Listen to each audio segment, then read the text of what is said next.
प्रिय विद्यार्थियों, आज का जो हमारा वीडियो है भारतीय राजनीति चिंतन के मूर्धन्य विद्वान मनीषी स्वामी दयानंद सरस्वती पर आधारित है।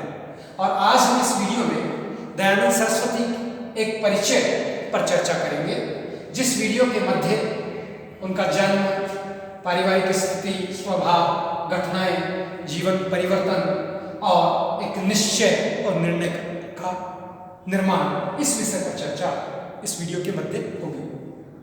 स्वामी दयानंद सरस्वती का जन्म गुजरात का जो काठियावाड़ राज्य है उसके टंकारा जिले में एक शिव मतावलंबी अर्थात शिव की पूजा करने वाला, जो शिव को मत को मानने वाले लोग हैं, उस ब्राह्मण परिवार में 15 सितंबर 1824 को जन्म हुआ। और इनका वास्तविक जन्म नाम मूलशंकर था।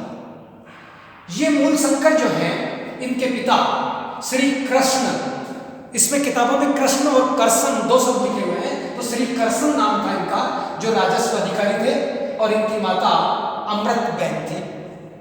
अब बहन इसलिए कहते हैं, गुजरात में सभी को बहन कहते हैं, इसलिए अमृत बहन इनका नाम। इनके स्वभाव के बारे में अगर चर्चा करें तो इनका स्वभाव जिज्ञासु था, तार्किक दृष्टि की इनमें समझ थी, परंतु परिवार धर्मावलंबी है, ब्राह्मण है, इसलिए इनके जीवन पर धर्म का प्रभाव था। और ये मानते थे कि धर्म व्यक्ति और समाज का प्राण तत्व है।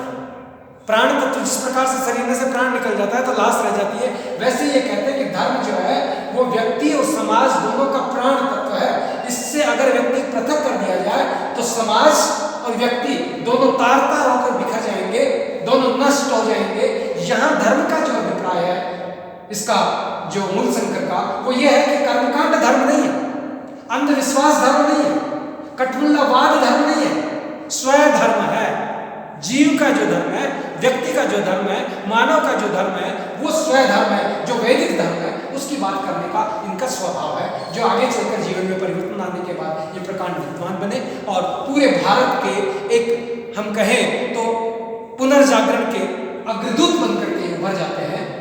जीवन में इनके परिवर्तन की अगर हम बात करें, क्योंकि प्रत्येक व्यक्ति, प्रत्येक विचारक शून्य से उत्पन्न नहीं होता, पर्यावरण, परिवेश, परिस्थिति, घटनाएं उस पर निर्भर करती है। और इनके जीवन में भी एक घटना जो इनके जीवन को परिवर्तित कर देती है, जो शिवरात्रि, बौद्धिक रात्रि बन जाती है।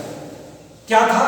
1838 को शिवरात्रि का दिन था और ये शिव मतावलंबी परिवार है, तो शिव की पूजा और शिव की आराधना और शिव का व्रत रखा गया था और रात्रि जागरण होता था। तो जब शिवरात्रि के दिन जागरण हो रहा था, जागरण के पश्चात प्रातः काल के समय लोग सो गए और ये जगते रहे, लोग सोते रहे, तो उन्होंने देखा कि जो शिवलिंग है उस पर एक चूहा आकर के कूद रहा और उसके ऊपर चढ़ाए हुए जो प्रसाद है उसको कुतर रहा है, काट रहा है।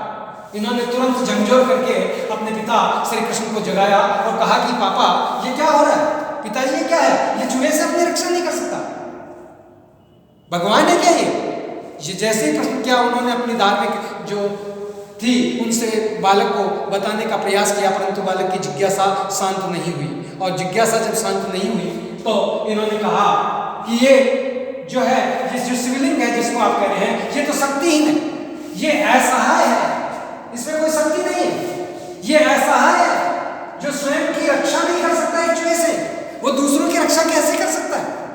कहाँ है ये भगवान?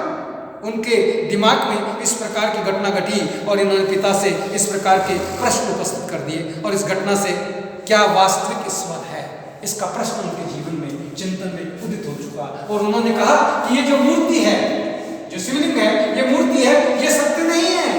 अपने पिता से कहा, ये सत्य नहीं है, ये तार्किक दृष्टि से भी नहीं है, क्योंकि तर्क भी ये कहता है अगर ये होती, भगवान होता तो अपनी रक्षा करता। ये जो अपनी रक्षा नहीं कर सकता तो तार्किक दृष्टि से भी सत्य नहीं है, मूर्ति भी सत्य नहीं है, और ये पुराणोक्त भी सत्यता नहीं हो सकती है। अगर पुराणों में ऐसा कहा गया है तो मैं उन पुराणों की सत्यता पर भी संदेह उठाता हूं, संदिग्ध विचार उत्पन्न हो जाते हैं, मन में संदेह उत्पन्न हो जाता है। यहाँ पूर्ण और वास्तविक सत्य क्या है, ये प्रश्न उदित हो जाता है कि जब ये सत्य नहीं है, ये ईश्वर नहीं है, तो फिर ईश्वर कौन है? सत्य क्या है? What is truth? ट्रुथ क्या है? तो एक अंधकार समाप्त होता है और दूसरा ज्ञान का प्रकाश हो जाता है। इस घटना से इनके जीवन में दो चीजें सत्य तो समाप्त होता है, जिसको कहते हैं मूर्ति भगवान है, उस अंधविश्वास से समाप्ति होती है, और दूसरी ओर एक जागृति होती है कि वास्तविक सत्य क्या है। तो एक प्रश्न की समाप्ति दूसरे प्रश्न का उदय करती है, और यहाँ सत्यनिष्ठता का जो प्रश्न उनके दिमाग में आ जाता है, सत्य का दर्शन क्या है, सत्य क्या है, सत्य अंतर्दृष्टि से उभर सकता है, और इस सत्य की प्राप्ति के लिए गुरु की आवश्यकता है। क्योंकि भारतीय संस्कृति में गुरु को महत्वपूर्ण माना गया है और कहा गया है कि गुरु बिन ज्ञान कहाँ से लाऊं। ज्ञान जो है वो गुरु है, और गुरु का अर्थ है गुरु, गु मीन्स अंधकार, गुरु मीन्स आत्मा की जो अंधकार को दूर करे, प्रकाशित कर दे, प्रज्वलित कर दे, वो गुरु है। उस गुरु की खोज में भटकने के लिए तैयार हो जाते हैं। और 1846 में ज्ञान की खोज और सत्य की खोज के लिए ये अपना गृह त्याग करने की बात करते हैं। उस समय मूलशंकर का विवाह करने का प्रस्ताव आता है, तो ये विद्रोह कर उठते हैं। ये बात अलग है कि बौद्ध धर्म के संचालक महात्मा बुद्ध ने विवाह किया, बच्चा उत्पन्न किया, परंतु उन्होंने उसके पश्चात गृह त्याग किया। यहाँ ये विद्रोह कर देते, उस बात को स्वीकार नहीं करते और विवाह के प्रस्ताव को ठुकरा करके गृह त्याग करके चले जाते।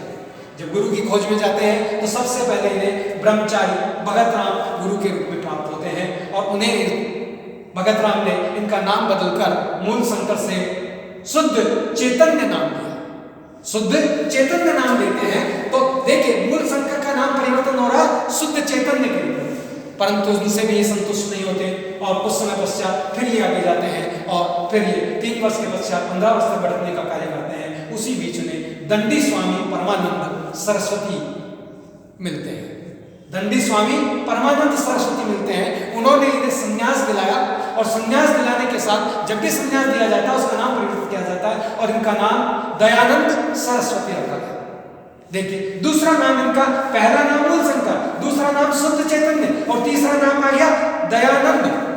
ये नाम देते इनको दंडी स्वामी परमानंद परमहंस सरस्वती जो है वो देते हैं। और कर्मकांड जो है वो धर्म नहीं है, क्योंकि भारत जो है वो कर्मकांडों की दुनिया में गुजर रहा था, रिचुअल्स में फंस रहा था। तो ये जो कर्मकांड है इन्हें वो धर्म मान चुका था, तो ये कहते थे कि कर्मकांड धर्म नहीं है, ये असत्य है, ये अंधकार है, ये अविद्या है, ये भारत के लोगों का धार्मिक पतन और सामाजिक पतन हो चुका है। भारत की जो स्थिति है वो दयनीय स्थिति उत्पन्न हो चुकी है। इस दयनीय स्थिति से निकालने के लिए मुझे संघर्ष करना होगा, भारत को पुनर्विकसित करना होगा, भारत को शुद्ध सही सत्य और धर्म के मार्ग और समाज उत्थान की ओर ले जाना होगा।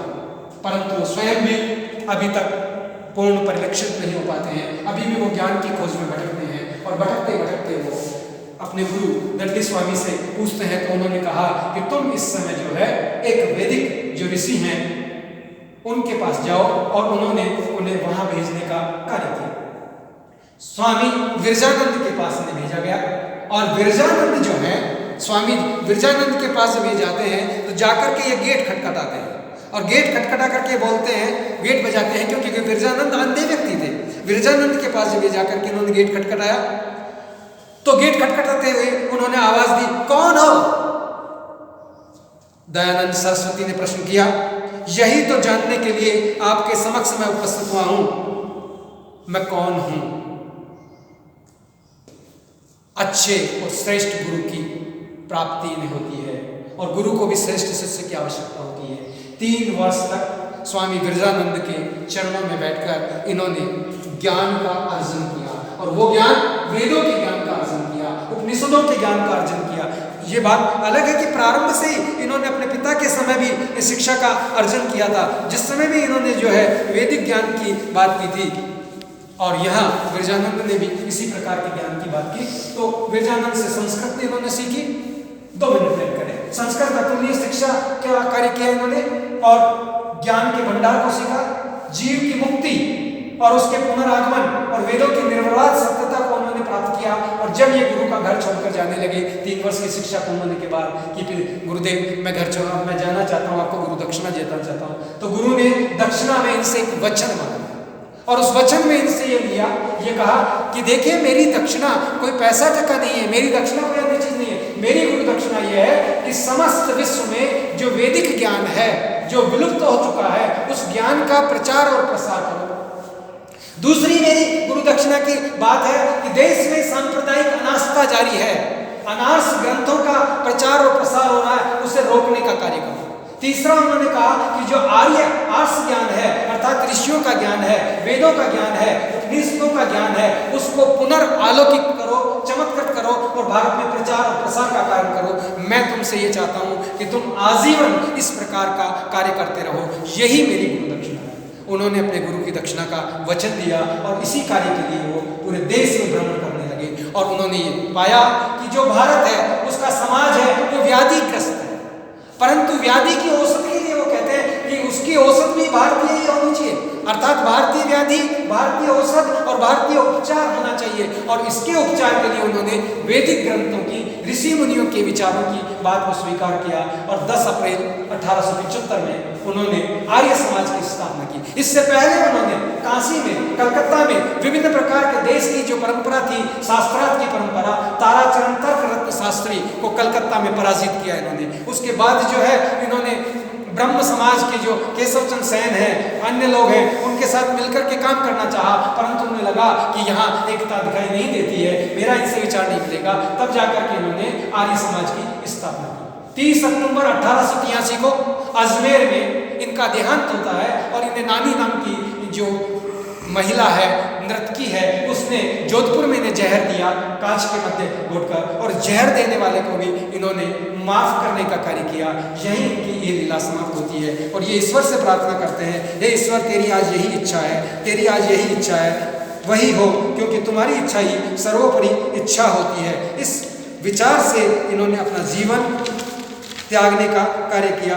इनके जीवन का अंत इन्हीं से शब्दों के मध्य होता है, हे दयामय, हे सर्वशक्तिमान, हे परमेश्वर, तेरी यही इच्छा है, तेरी यही इच्छा है, यही पूर्ण हो।